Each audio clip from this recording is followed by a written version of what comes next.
నేను మా గురువు దాసనారాయణరావు శిష్యునండి. ఆయనకు అప్పుడు డాన్స్ మాస్టర్ రాజు గారు, శేషు గారు, ముక్కురాజు శేషు గారు.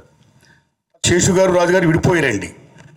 రాజుగారు చేస్తున్నారండి. అప్పుడు రాజుగారు నేను చూస్తుండేవాడిని. నేను జూనియర్ ఆర్టిస్ట్గా వచ్చానండి. అప్పుడు మీరు నమ్మండి మిత్రులారా, ఆయన గొప్పతనం ఏంటంటే సిన్స్ బిగినింగ్ ఎప్పుడూ కూడా ఇతరులను, కొత్త వాళ్ళను ఎంకరేజ్ చేయడంలో నిజంగా ఆయన నెంబర్ 1 అండి.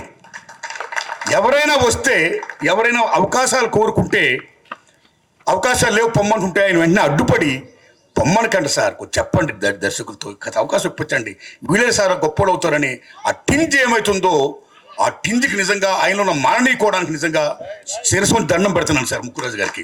మాస్టర్ కదండి, ఆయన ఒక ఫైట్ మాస్టర్, ఆయన ఒక రైటర్, ఆయన ఒక ayurvedist, is a writer, director, what not is everything అండి. మహామేధావైన ముక్కురాజు గారు అంటే అన్నింటి నుంచి ఒక జీల్, ఒక గొప్పతనం ఉన్న మహోన్నత వ్యక్తి అండి ఆయన. ఆ దశలో ఒక ఇండస్ట్రీ మారాలన్నా, ఒక రాజధాని రావాలన్నా, ఏదైనా డెవలప్ అవ్వాలంటే ఏదో నిర్మాతలు, డైరెక్టర్లు వచ్చేస్తే డెవలప్ కాదండి. 24 క్రాప్స్ వస్తేనే, కార్మికులు, కర్షకులు, సమస్త మొత్తం శ్రామిక వర్గంతో వస్తేనే ఇండస్ట్రీ డెవలప్మెంట్ అండి.